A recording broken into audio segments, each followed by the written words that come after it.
میں ڈاکٹر سید حبیب الرحمان نیازی، سجادہ نشین، درگاہ حضرت میر قربان علی صاحب، جے پور، اور x chairman Rajasthan Urdu academy, x director academic college education Rajasthan سرکار۔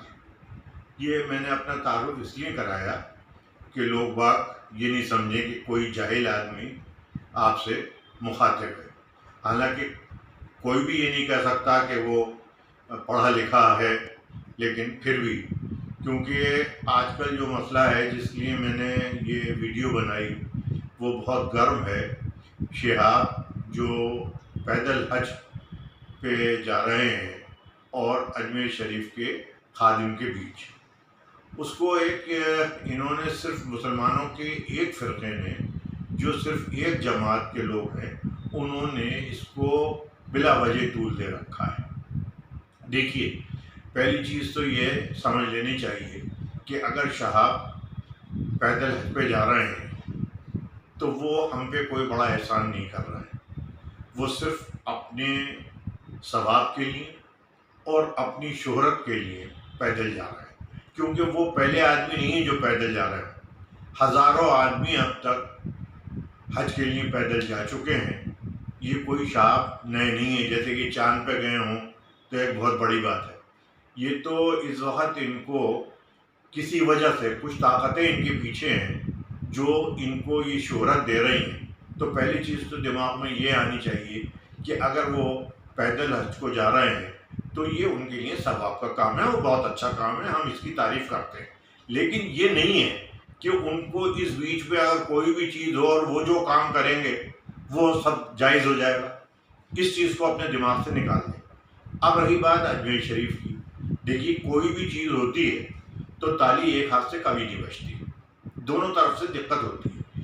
اگر آپ دیکھیے، اگر اس ویڈیو کو آپ بہت بغور دیکھیں تو جو ہمارے اس وقت کے خادم جو وہاں کھڑے ہیں فیصل چشتی، انہوں نے ان سے یہ کہا سر پہ ہاتھ رکھ کے کہ یہ جس مقصد سے جا رہے ہیں ان کا وہ پورا ہو جائے، ان کی مراد پوری ہو جائے۔ فیصل نے ان کا سر پہ سے ہاتھ ہٹا دیا۔ اس کے بعد انہوں نے کندھے پہ ہاتھ رکھ کے پھر یہی بات کہی، پھر فیصل نے ان کے جھٹک دی۔ اس سے کیا مطلب ہے کہ وہ یہ نہیں چاہتے کہ کوئی آدمی ان کے لیے دعا کرے، اور انہوں نے یہ کہا کہ اور ان کے ساتھی جو تھے انہوں نے یہ کہا کہ ان کو دعا کرنے دیجیے۔ ارے بھائی، اگر آپ کو دعا ہی کرنا ہے اور آپ اتنے خلوص دل سے دعا چاہتے ہیں تو آپ مزار شریف کے بیچ میں کیوں کھڑے ہوئے ہیں جگہ گھیرے ہوئے اپنے 5-7 آدمیوں کو لیے ہوئے؟ وہ جو پیچھے جو لائن لگی ہوئی ہے اس کا کیا ہوگا؟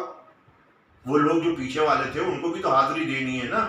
اگر آپ کو کچھ عرض و معروض کرنا ہے تو آپ پیچھے کی طرف جا کے کھڑے ہو جائیے اور وہاں سے عرض کریے۔ آپ خواجہ صاحب تو ہر جگہ سے سنیں گے، یہ تھوڑی ہے کہ آپ بالکل سامنے کھڑے ہو جائیں اور پھر آپ جو اس وقت خدمت کر رہا ہے اس کو بیچ میں اس کا ہاتھ جھٹک رہے ہیں۔ ہاں، جب یہ چیز ہوئی اس کے بعد خادم صاحب نے یہ کہا کہ آپ باہر نکل جائیے، جو کچھ بھی ہے انہوں نے جو کچھ بھی کہا۔ اس کے باوجود اس خادم نے معافی مانگی کہ بھئی میں نے اگر شہاب سے ایسی بات کی ہے تو مجھے افسوس ہے، اور انہوں نے معافی مانگی۔ نہ صرف انہوں نے معافی مانگی بلکہ انجمن کے ایک ذمہ دار آدمی اور وہاں کے بہت مشہور خادم سرور چشتی صاحب نے انجمن کے سجادگان اور سیدزادگان، انجمن سیدزادگان کی حیثیت سے معافی مانگی، اور انہوں نے یہ کہا کہ ان کے خلاف جنہوں نے یہ حرکت کی ہے ان خادم کے خلاف ایکشن لیا جائے۔ اور ان کے یہ کہنے کے بعد ہی خادم صاحب نے اپنی ویڈیو ڈالی اور اس پر معافی مانگی۔ اب آپ بتائیے کہ اب کہاں بات رہ جاتی ہے جب ایک طرف وہ آدمی اپنی غلطی کو تسلیم کر رہا ہے اور جو ایک ذمہ دار آدمی جو پورا ہے وہ پورے خادموں کی طرف سے آپ سے معذرت خواہ ہے اور پوری انجمن آپ سے معذرت کر رہی ہے، تو آپ اتنے بڑے تو ہو نہیں گئے کہ آپ اس کو معاف نہیں کر رہے ہیں۔ اور یہ کیا مسئلہ کیا ہے کہ یہ شہاب کا اور خادم کا مسئلہ نہیں ہے، یہ ایک فرقہ جو رضا خانی فرقہ ہے جو اپنے کو بریلوی کہتا ہے۔ پہلے تو یہ لوگ اپنے کو رضائی لکھتے تھے، رضائی لکھنے کے بعد یہ رضا ہوئے، رضا خانی ہو گئے، اب یہ الحمدللہ رضوی ہو گئے۔ اب رضوی سے لوگ یہی سمجھتے ہیں لوگ بات کہ اعلیٰ حضرت جو تھے سید تھے۔ اعلیٰ حضرت ایک چیز تو دماغ سے نکال دینی چاہیے کہ اعلیٰ حضرت سید نہیں تھے، اور آپ ایک سید کے مزار پہ جا کے اس کی وہاں بے حرمتی کر رہے ہیں، اور پھر آپ یہ کہہ رہے ہیں کہ صاحب اعلیٰ حضرت جو ہیں وہ بہت بڑے ہیں۔ ابھی میں نے سنا بھائی خادم کا اور شہاب کا جھگڑا ہے، اس میں یہ تمام ویڈیو ڈال رہے ہیں، اور ایک خود ساختہ کوئی مفتی ہے عرفانی کر کے بامبے کا، وہ تو ایسی بکواس بک رہا ہے خواجہ صاحب کے لیے جس کا کوئی جواب نہیں۔ اب بتائیے جو خواجہ صاحب سے محبت کرنے والے ہیں ان کا خون کھولے گا کہ نہیں کھولے گا؟ وہ یہ کہہ رہے ہیں، میں نے ان کی وہ سنی کہ خواجہ صاحب نے کون سی کتابیں لکھ دی، کون سا انہوں نے مذہب کے لیے کام کیا ہے، ہمارے اعلیٰ حضرت نے فلانی کتابیں لکھی ہیں، فلانا لکھا ہے، یہ لکھا وہ لکھا۔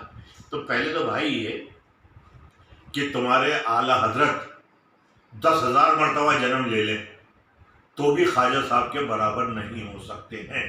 موازنہ ہوتا ہے برابر والے سے۔ آپ رکشہ والے کا موازنہ رکشہ والے سے کریں گے کہ یہ رکشہ اچھی چلاتا ہے، اس سے تانگے والے کا تانگے والے سے کریں گے کہ یہ کوچوان اچھا ہے، یہ تانگا اچھا چلاتا ہے، وہ تانگا غلط چلاتا ہے۔ کار والے کا کار ڈرائیور سے کریں گے کہ بھیا یہ کار ڈرائیور اچھا ہے، اسے ساتھ لے کے جاؤ۔ ہوائی جہاز کے پائلٹ کا پائلٹ سے کریں گے مقابلہ۔ کہاں ایک مولوی جس کو آپ نے اعلیٰ حضرت بنا دیا، ایک مسجد میں معمولی سے امامت کرتے تھے، نکاح پڑھاتے تھے اور فتوے دیا کرتے تھے، یہ اعلیٰ حضرت کی حقیقت ہے۔ کہاں آپ نے ان کو خواجہ صاحب سے، کبھی آپ ان کو حضور سرکار دو عالم سے ملا رہے ہیں، کبھی ان کو آپ ان سے ملا رہے ہیں۔ ارے بھائی آپ کو بھی یہ سوچیے کہ مرنے کے بعد میدان حشر میں جانا ہے، آپ کیا جواب دیں گے؟ آپ اعلیٰ حضرت کو شرمندہ کر رہے ہیں۔ انہوں نے کبھی خواب میں یہ نہیں سوچا ہوگا کہ ان کے فالوورز جو ہیں وہ خواجہ صاحب سے ان کا مقابلہ کریں گے۔ انہوں نے ساری زندگی خواجہ صاحب کی چوکھٹ کو چومتے ہوئے اور خادموں کے ذریعے حاضری دی، جب بھی وہ کبھی گئے، کبھی اکیلے نہیں گئے۔ آپ کو تو کیا معلوم اعلیٰ حضرت کر رہے ہیں؟ نہ آپ نے اعلیٰ حضرت کو دیکھا، نہ ان کے خاندان کے بارے میں جانتے، کچھ نہیں، لیکن بکواس کرنا شروع کر دیتے اور ٹائٹل لکھ لیتے مفتی یہ وہ۔ یہ مفتی نہیں ہے، یہ مفت کے لوگ ہیں، مفت خورے عرفانی جیسے، جو خواجہ صاحب کے لیے یہ کہہ رہے ہیں کہ انہوں نے کوئی کتابیں نہیں لکھی۔ ارے تم 850 سال والی کتاب تو ہم سے پوچھ رہا ہو کہ خواجہ صاحب نے کتابیں لکھی کیا نہیں لکھی؟ ان کی کتابیں اب دستیاب نہیں ہیں، نہیں رہ سکی ہیں۔ اس زمانے میں ایسی کوئی چیز نہیں تھی جو کسی چیز کو پریزرو کر کے رکھ سکے۔ ہمارے پاس تو ابھی 60 سال پہلے جو اعلیٰ حضرت کا ان کی خلافت نامے کو اعلیٰ رسول صاحب نے چاک کیا تھا اور وہ بریلی کے محلوں میں اور گلیوں میں چسپاں کیا گیا تھا، اس کی فوٹو اسٹیٹ ہمارے پاس نہیں تو ہم تمہیں دکھاتے کہ ان کی تو جو خلافت تھی وہ انہوں نے منسوخ کر دی تھی تعزیہ داری کے خلاف ان کے فتویٰ دینے پہ۔ اب لوگ باغ بیٹھ کے یہ کہتے ہیں کہ جو اعلیٰ حضرت کے لیے یہ کہتا ہے کہ انہوں نے تعزیہ داری کو حرام کہا ہے وہ خود حرامی۔ بتائیے، گالیاں دیتے ہیں، بکواسیں کرتے ہیں، اور یہ نہیں دیکھتے کہ بھائی اعلیٰ حضرت کا کیا کردار تھا، کیا تھے وہ، کیا نہیں تھے۔ اعلیٰ حضرت جس وقت ان کا انتقال ہوا ہے اس زمانے کے رسائل موجود ہیں، اخبارات موجود ہیں، وہ اٹھا کے دیکھیں ان کی کتنی تصانیف لکھی ہیں۔ اب انہوں نے لکھ دیا کہ تھا ان کی 1000 تصانیف تھی، 1500 تصانیف تھی، تو کیا مرنے کے بعد وہ قبر میں سے لوگوں کو بھیج رہے ہیں کہ لکھ کے اپنی تصانیف؟ بس کیا ہے، ایک ٹرینڈ چل گیا ہے، لکھی کتاب انہوں نے بکواس لکھی اور اس پہ اعلیٰ حضرت کا نام ڈال دیا کہ یہ اعلیٰ حضرت کی تصنیف ہے۔ کوئی اس کا وہ نہیں ہے مستند حوالے کہ یہ اعلیٰ حضرت کی تصنیف ہے، کیا ہے کیا نہیں۔ جہاں کہیں حضور کی بات آتی ہے آپ اعلیٰ حضرت کو جوڑ دیتے ہیں، جہاں حضور کا کہیں ذکر ہوگا وہاں اعلیٰ حضرت کا ذکر ہوگا، 45 منٹ اعلیٰ حضرت کا ذکر ہوگا، 5 منٹ حضور سرکار دو عالم صلی اللہ علیہ وسلم کا ذکر ہوگا۔ بلائیں گے آپ یہ کہہ کے لوگوں کو بیوقوف بنا کے کہ غوث و خواجہ کانفرنس ہے اور وہ معلوم ہے اعلیٰ حضرت کانفرنس ہے۔ یہ تو میں خود جو میں نے چیزیں دیکھی ہیں وہ بتا رہا ہوں میں، اور جے پور میں مجھے بلاتے ہیں لوگ باغ، میرے ہزاروں مرید ہیں، میں وہاں گیا اور میں نے ان سے یہ کہا بھی کہ بھائی تم یہ بتاؤ، میں 40 منٹ سے بیٹھا ہوں یہاں پر، نہ غوث کا نام آیا، نہ خواجہ کا نام آیا، نہ حضور غوث پاک کا نام آ رہا ہے، اعلیٰ حضرت کہے چلے جا رہے ہو تم لوگ۔ تو یہ تو ان کی حرکتیں ہیں، پھر یہ دوسروں پہ اعتراض کرتے ہیں۔ اور بھائی جہاں تک سوال خادموں کا ہے تو خادم 850 سال سے خدمت انجام دیتے آ رہے ہیں، اور جب تک یہ دنیا قائم ہے وہ اسی طریقے سے اپنی خدمات انجام دیتے رہیں گے۔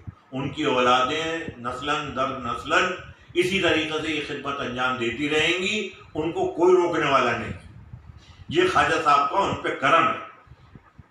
کہ خواجہ صاحب ان سے خدمت لینا چاہتے ہیں تو آج بھی لوگ ان کو پکڑتے ہیں اور وہ یہ سمجھتے ہیں کہ بغیر ان کے خادموں کے بغیر ہماری حاضری کمپلیٹ نہیں ہوگی. یہ ان کے عقیدے کا سوال ہے. ان کے کہنے سے کیا ہوتا ہے؟ جب ان کے باپ دادا اور ان کے اعلیٰ حضرت خود صاحبزادوں کے تھرو حاضری دیتے تھے تو یہ کون ہوتے ہیں ان پہ انگلی اٹھانے والے؟ میری تو سمجھ میں نہیں آتا کہ یہ کس قسم کے لوگ ہیں. یہ صرف وہی لوگ ہیں جن کے لیے جارج واشنگٹن نے کہا تھا کہ اسلام دھرم سب سے اچھا ہے اور اس کو ماننے والے سب سے زیادہ خراب ہیں. تو میں یہ نہیں کہوں گا کہ اعلیٰ حضرت اتنے خراب تھے، لیکن ان کو ماننے والے نہایت خراب ہیں. اگر آپ مجھے بتائیے کہ خواجہ صاحب کا فیض و کرم نہیں ہوتا تو آج کیا مسلمان ہندوستان میں ہوتے؟ یہ جو آج آپ سر اٹھا کے یہ جو بکواس کر رہے ہیں یہ آپ کرتے کیا؟ دوسری چیز یہ کہ خواجہ صاحب کے یہاں لوگ دھکے کھانے میں خوشی محسوس کرتے ہیں. ان کا یہ عقیدہ ہے کہ اگر وہاں ہمارے دھکے پڑیں گے تو ہمارا کام ہو جائے گا. آپ یہ کہتے ہیں کہ خواجہ صاحب کے یہاں دھکے کھانے سے کیا فائدہ؟ بریلی جائیے. آپ بریلی کیا جائیے؟ کیا کرنے کے لیے جائیے بریلی؟ بریلی میں کچھ ہو تو جائیے نا. ایک مولوی کے یہاں جا کے کیا کرے گا آدمی جاتا ہے بزرگ کی طرف، اور ایک خالی جو مولوی ہے جس نے ساری زندگی فتوے دیے ہیں اور نکاح پڑھائیں اس کی درگاہ میں کیا کریں گے آپ جا کے؟ زبردستی 100 سال میں، ابھی 100 سال ان کے انتقال کو ہوئے ہیں، اتنا بڑا پیریڈ نہیں ہوا ہے، یہ لوگ تلے پڑے ہیں کہ ان کو نعوذ باللہ من ذالک کہ یہ نبی کریم صلی اللہ علیہ وسلم بنا دیں یا خواجہ صاحب وہ غوث پاک سے اوپر بنا دیں. اور یہ بنا بھی چکے ہیں، اشتہار بھی جاری کر چکے ہیں کہ اگر اعلیٰ حضرت غوث پاک کے اور خواجہ صاحب کے زمانے میں ہوتے تو وہ بھی نعوذ باللہ ان کے مرید ہوتے. اتنی تو ان کی ہمت ہو گئی ہے. اور یہ ایسی جماعت جو یہ ان کی رضا خانیوں کی اور بریلویوں کی ہے، یہ ملک کے لیے سب سے بڑا خطرہ ہے. کیونکہ ہمارے ہندو مسلم بھائیوں کو تو یہ لڑا نہیں سکتے، یہ مسلمانوں میں ٹکڑے کرا رہے ہیں. اور مسلمانوں میں جب آپس میں دنگے ہوں گے تو بھی تو پرشاسن پریشان ہوگا. اگر مسلمان آپس میں لڑیں گے تو بھی تو پولیس پرشاسن اور حکومت پریشان ہوگی. یہ حکومت کی پریشانی کا باعث ہے. اب وہ وقت آ گیا ہے کہ ان پہ لگام لگائی جائے اور ان کو ان کی حدیں بتائی جائیں. اعلیٰ حضرت کا مرتبہ بالکل ٹھیک ہے، اعلیٰ حضرت جو تھے اعلیٰ حضرت تک رکھیے، ان کے مرتبے تک رکھیے، اونچا پہنچنے کی کوشش مت کریے کہ حضور سے، غوث پاک سے اور خواجہ صاحب سے آپ ان کو ملائیں تو وہ ان کے پاؤں کی کا ذرہ بھی نہیں ہے اعلیٰ حضرت. اور یہ جو ہے یہ زبردستی کا طول دیتے ہیں. جب کوئی بات آتی ہے تو خادموں کو نشانہ بناتے ہیں اور خادموں کے ساتھ ساتھ پھر خادموں کے ساتھ اعلیٰ حضرت کا اور خواجہ صاحب کو موازنہ کرنے لگتے ہیں کہ ہمارے اعلیٰ حضرت کی شان یہ ہے اور ان کی شان یہ ہے. ارے اتنے مجمع میں، ہزاروں لاکھوں کے مجمع میں اگر کوئی واقعہ ہو جاتا ہے، مان لیجیے چلیے انہوں نے خادم صاحب نے ان سے کچھ کی، انہوں نے معافی مانگ لی. آپ بریلی میں دیکھیے ان کی کیا حرکتیں ہوتی ہیں جب بریلی میں ان کا عرس ہوتا ہے. کیا دادا گیری اور کیا یہ ادھم مچاتے ہیں جو کہیں مچا نہیں سکتے ہیں، وہ حال کرتے ہیں. لائٹیں بند کر دیتے ہیں دوسروں کے عرس کے موقع پہ. بریلی میں تو بریلی کا ہی ہوں، میری ننیال بریلی میں ہے اور میرا گھر ان کا گھر بالکل پاس ایک دیوار کا فاصلہ ہے صرف اعلیٰ حضرت کی اور میری دیوار میں خانقاہ نیازیہ میں. وہاں دیکھتے ہیں دوسرے بزرگان دین کے وہ ہوتے تو یہ سب ان کے اعلیٰ حضرت کے ماننے والے بیٹھے ہوئے ہیں، بجلی بورڈ میں، پانی کے محکمے میں، فلانے میں، ڈھماکے دوسرے کی جگہوں میں عرصوں میں جان کے لائٹیں بند کر دیتے ہیں. انہوں تو غنڈہ گردی کر رکھی ہے ان کو تو غنڈہ ایکٹ کے تحت سب کو بند کر دینا چاہیے. بھائی یہ 2-4 باتیں تھی میں نے آگے کی، آپ لوگ بہکائے میں مت آئیے. ان کے کوئی خواجہ صاحب کے خادم کوئی کسی سے بدتمیزی نہیں کرتے، وہ اپنی حد میں رہتے ہوئے کرتے ہیں. جب کوئی دوسرا بدتمیزی کرتا ہے تو وہ اس کو بدتمیزی کرتے ہیں اور وہ اس کو بتاتے ہیں کہ اس کی حد کیا ہے. اب یہ وہاں بیٹھ کے اعلیٰ حضرت پہ کیوں نہیں پڑھتے یا نبی سلام علیہ کا؟ کیوں انہوں نے ایک ٹرینڈ بنا رکھا ہے کہ مصطفیٰ جان رحمت پہ لاکھوں سلام؟ یہ ضد ہے کہ یہی سلام پڑھیں گے. ارے بھائی سلام تم دوسرا بھی تو پڑھ سکتے ہو کہ حضور کو یہی سلام پہنچے گا اور کوئی سلام نہیں پہنچے گا. ابھی میں پرسوں ایک درگاہ میں گیا، اب وہ کھڑے ہو گئے، چلیے مصطفیٰ جان رحمت پہ لاکھوں سلام، ہمارے بھی ان کے اوپر جان قربان، حضور پہ ہماری بہت بے شک صحیح. اس کے بعد کہہ رہے ہیں اعلیٰ حضرت پہ لاکھوں سلام. ارے اعلیٰ حضرت کہاں بیچ میں آ گیا حضور کے بیچ میں؟ آپ حضور پہ مصطفیٰ جان رحمت پہ لاکھوں سلام کہہ رہے ہیں، حضور پہ سلام دے رہے ہیں، وہاں آپ کہہ رہے ہیں کہ اعلیٰ حضرت پہ لاکھوں سلام، ان کی نعتوں اور ان کی گانوں پہ لاکھوں سلام. یہ کیا بات ہوئی بھائی؟ کچھ حدیں تو اپنے مقرر کرو کہ کس سے کر رہے ہو. حضور سے برابر ملا رہے ہو، خواجہ صاحب سے ملا رہے ہو، غوث پاک سے مقابلہ کر رہے ہو. کیا تم فرعون ہو گئے کیا؟ ایک کیڑا ہے ان کے دماغ میں. جیسے نمرود کے دماغ میں ایک کیڑا تھا، ویسے ان لوگوں کے دماغ میں کیڑا ہے، وہ کلبلاتا ہے تو اعلیٰ حضرت رٹنے لگتے ہیں. اس کے بعد وہ کیڑا شاید کچھ ان کے سر میں رکتا ہوگا اعلیٰ حضرت کا نام لینے سے، تو ان کو تسلی ملتی ہے. اور مجھے یہ 2-4 باتیں کہنی تھی. شکریہ بہت بہت، آپ نے میں نے سنا، اور اگر کسی کی وہی ہوئی دل شکنی تو میں معافی چاہتا ہوں، لیکن آپ لوگ اپنی حدوں کو سمجھیے.